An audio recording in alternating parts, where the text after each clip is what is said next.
السلام علیکم ورحمۃ اللہ وبرکاتہ۔ کیسے ہو پیارے بچوں؟ مجھے امید ہے کہ آپ سب بخیر و عافیت ہوں گے۔ سیٹرڈے کو جو ویڈیو آپ کو سینڈ کیا گیا اور اس ویڈیو کے اندر جو لیسنس آپ حضرات کے سامنے ایکسپلین کیے گئے، جو لیسنس آپ کو پڑھائے گئے، مجھے امید ہے کہ آپ سب نے ویڈیو کو پورا دیکھا ہوگا اور ان لیسنس کو بہت ہی اچھی طرح یاد کیا ہوگا۔ نیز قرآن کریم کے اندر آپ کو جو ریویژن دیا گیا تھا 10 سے 13 رکوع تک پہلے پارے کے ریویژن کو بھی آپ نے پڑھا ہوگا، اور اب آگے ریویژن دیتا ہوں 13 رکوع سے لے کر پارہ مکمل ہونے تک آپ ریویژن کریں گے تو انشاءاللہ آپ کا ایک پارہ مکمل ہو جائے گا۔ چلو اب ہم آگے پڑھتے ہیں۔ سیٹرڈے کو علم تجوید کے اندر آپ کو پہلا سبق پڑھایا گیا تھا، علم تجوید۔ یہ علم تجوید کی ڈیفینیشن کیا ہے، اس کا موضوع کیا ہے، اس کا مقصد کیا ہے، اس کا فائدہ کیا ہے، اس کا حکم کیا ہے۔ مجھے امید ہے کہ آپ نے پورے سبق کو اچھی طرح یاد کر لیا ہوگا۔ اب ہم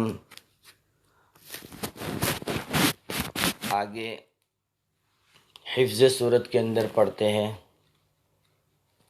پیج نمبر 27۔ حفظ صورت کے اندر دوسرا سبق سورۃ العلق آپ کو پڑھایا گیا تھا، سورۃ العلق، اور آپ کو یہاں تک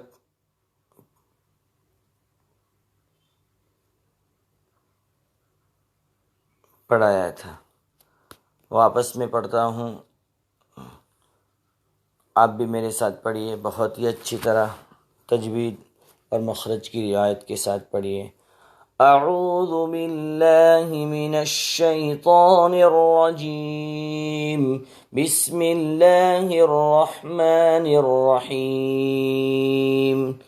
اقرأ باسم ربک الذی خلق، خلق الانسان من علق، اقرأ وربك الأكرم الذي علم بالقلم، علم الإنسان ما لم يعلم۔ اب آگے ایک آیت ہم یاد کرتے ہیں، کلا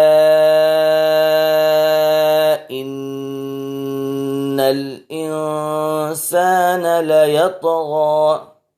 اس آیت کے اندر سب سے پہلے یہاں مد منفصل ہے، 4 الف کے برابر کھینچیں گے، اس کے بعد نون کے اوپر تشدید ہے تو گنہ ہوگا، اکفا ہوگا، یا نون ساکن کے بعد حروف اکفا کے 15 حروف میں سے سین آیا ہے۔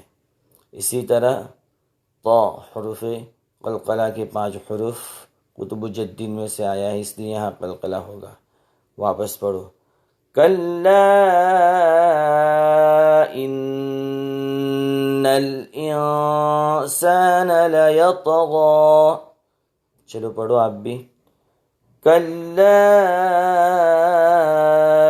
ان الانسان لیطغی، کلا ان الانسان لیطغی۔ آپ ایک آیت یاد کریں گے یہاں تک، لیطغی تک۔ اب سبق درس قرآن سبق نمبر 2۔ پہلا سبق ہو چکا درس قرآن کے اندر تعوذ کا لفظی اور محاوری ترجمہ آپ نے سیکھا، اور اس کے بعد ہم شیطان سے بچنے کے طریقے کیا ہیں وہ ہم نے پڑھا، اس کو بھی آپ نے اچھی طرح یاد کر لیا ہوگا۔ اب پیج نمبر 32 کھولو، سبق نمبر 2، تسمیہ۔ تسمیہ کسے کہتے ہیں؟ بسم اللہ الرحمن الرحیم کو تسمیہ کہتے ہیں، جس طرح اعوذ باللہ من الشیطان الرجیم کو تعوذ کہتے ہیں، تو اسی طرح بسم اللہ الرحمن الرحیم کو تسمیہ کہتے ہیں۔ یہ اب بسم اللہ کا لفظی اور محاوری ترجمہ دیکھو، یہ بسمی نام سے، بسمی نام سے، اللہ اللہ کے، الرحمن بہت مہربان، الرحیم نہایت رحم والا۔ اب لفظی ترجمہ پورا کیا ہوگا؟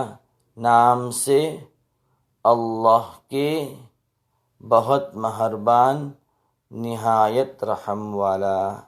اب محاوری ترجمہ، اللہ کے نام سے شروع کرتا ہوں جو بہت مہربان، نہایت رحم والا ہے۔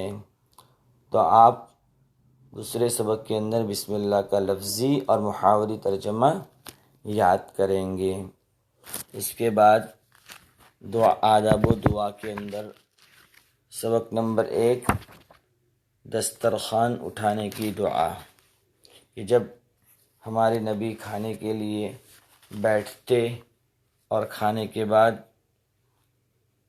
کھانے سے فارغ ہو جاتے تھے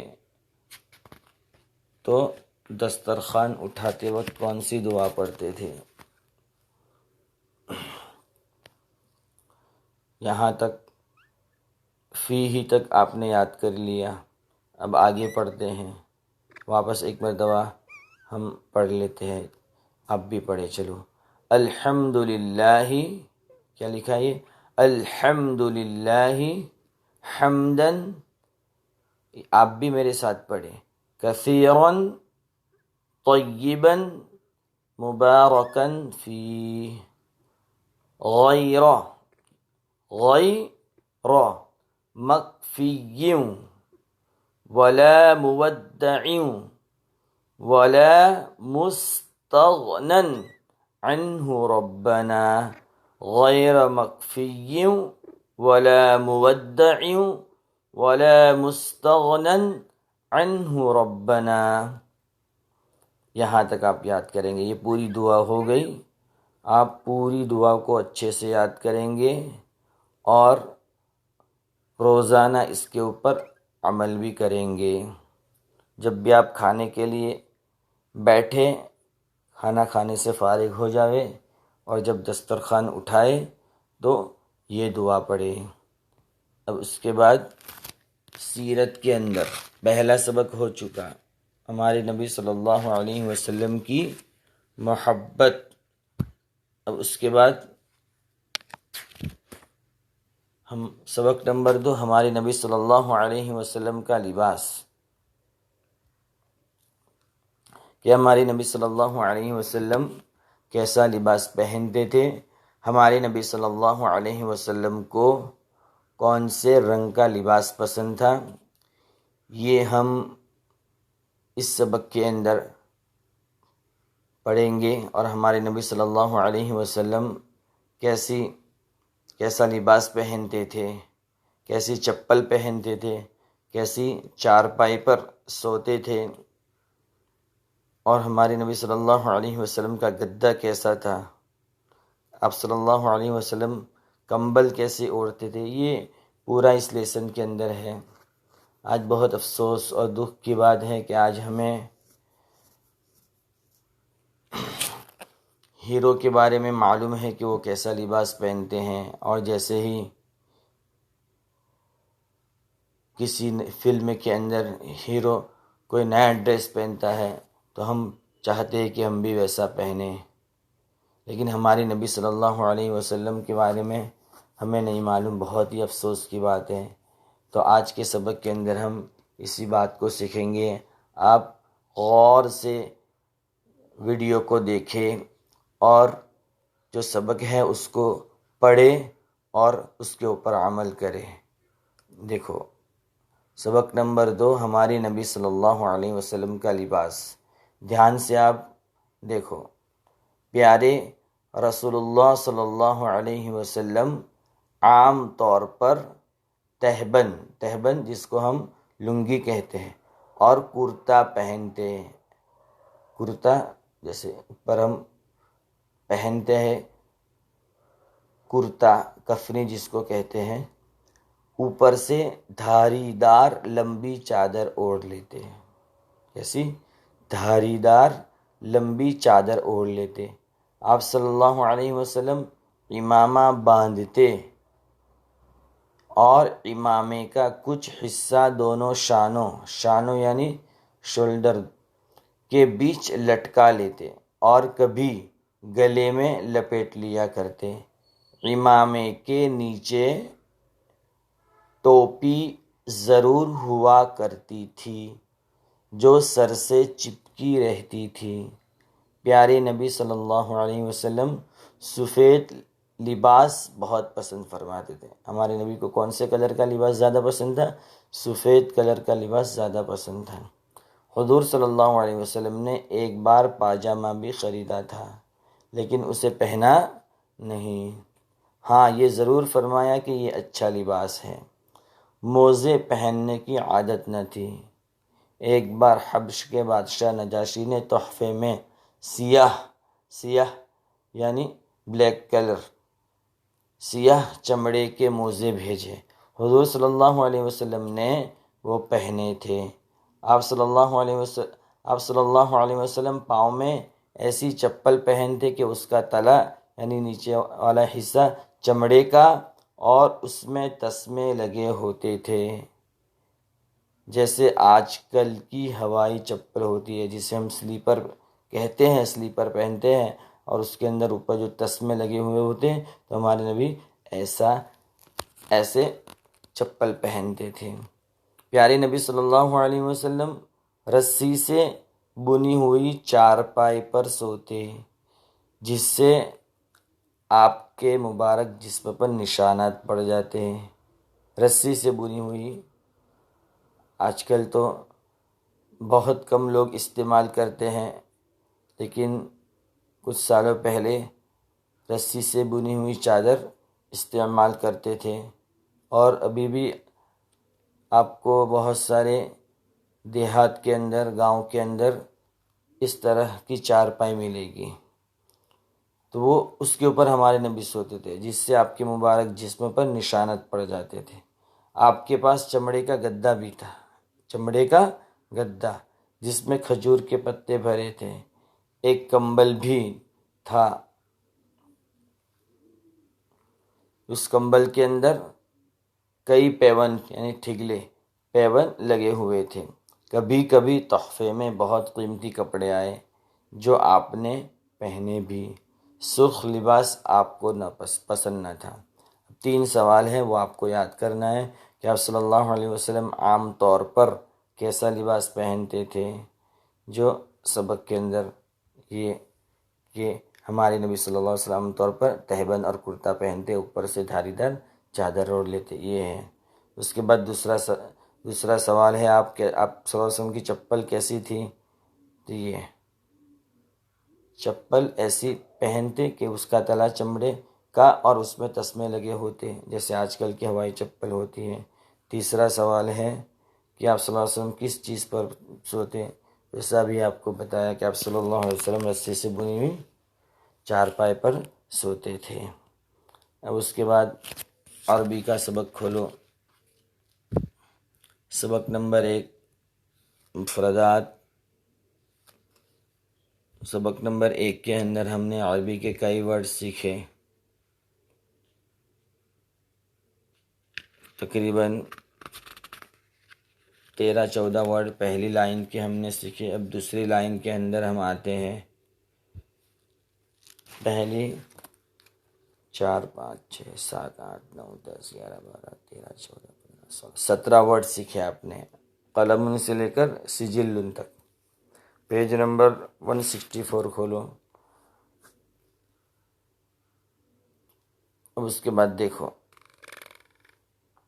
یہ دوات ہے، دوات انک پاٹ جس کو کہتے ہیں انگلش کے اندر، یہ دوات کو دوات ہی کہتے ہیں عربی کے اندر۔ مدرستن، مدرسہ، اسکول، منضدتن، اس کو اردو میں ٹپائی بولتے ہیں۔ کیا کہتے ہیں؟ ٹپائی۔ مدرسے کے اندر جس کے اندر ہم قرآن کی کتاب رکھ کر پڑھتے ہیں وہ ٹپائی ہے۔ کرواستن یعنی کاپی، نوٹ بک۔ شباکن کھڑکی، ونڈو۔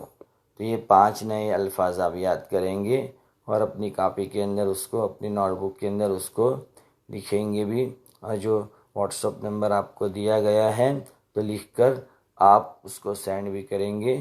اب ہوم ورک چیک کروائیں گے۔ اس کے بعد اردو کا سبق کھولو، پہلا سبق مکمل ہو چکا۔ قوم عاد، قوم عاد کو اللہ تبارک و تعالیٰ نے کیسی کیسی نعمتیں عطا کی تھی وہ پہلے سبق کے اندر آپ نے سیکھا۔ اب دوسرے سبق کے اندر قوم عاد کو اللہ تعالیٰ نے اتنی زیادہ نعمتیں دینے کے بعد انہوں نے اللہ کی نافرمانی کی، وہ سب بتا رہے ہیں۔ سبق نمبر 2، قوم عاد کی نافرمانی۔ قوم عاد کے پاس عیش و عشرت کے سینکڑوں، اب بھی پڑھو میرے ساتھ، ساز و سامان تھے۔ زراعت یعنی کھیتی باڑی کے لیے زرخیز یعنی ہری زمین تھی۔ پینے کے لیے میٹھے چشمے، کنویں اور تالاب تھے۔ سر چھپانے کو عمدہ محل تھے۔ بدن ڈھکنے کے لیے بہترین لباس تھے۔ سرسبز زمین تھی، نیلگوں آسمان تھا، ہر چیز تھی، کسی چیز کی کوئی کمی نہ تھی، بس صرف ایمان و یقین کی کمی تھی۔ وہ اللہ کو نہیں مانتے تھے، سب کی فرما برداری کرتے۔ بس آپ یہاں تک یاد کریں گے، بس صرف ایمان و یقین کی کمی تھی۔ آپ کو بار بار کم سے کم 5-6 مرتبہ اس کو ریڈ کریں گے تو اس سے آپ کی ریڈنگ فاسٹ ہوگی اور تیز ہوگی۔ بس آپ یہاں تک سبق اردو کے اندر رہے گا۔ السلام علیکم ورحمۃ اللہ وبرکاتہ۔ جزاک اللہ خیرا۔